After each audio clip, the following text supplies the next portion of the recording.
A strict toe to bar is my favorite ab exercise. Now this is strict because there's no kipping. I recommend creating an open hollow hold position, and then you're gonna lift your feet up, point your toes until either your shoelaces or even your lower shins touch the bar.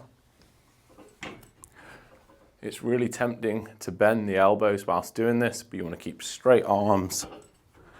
Ideally, look forwards rather than looking up. If you look up, it'll look like this.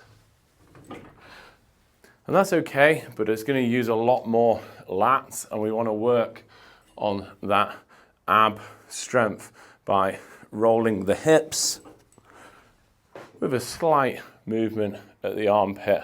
But on the whole, try a nice dead hang position, looking forwards, straight legs. Obviously, if you're struggling, you can bend your legs slightly, but the goal is to bring them nice and locked out.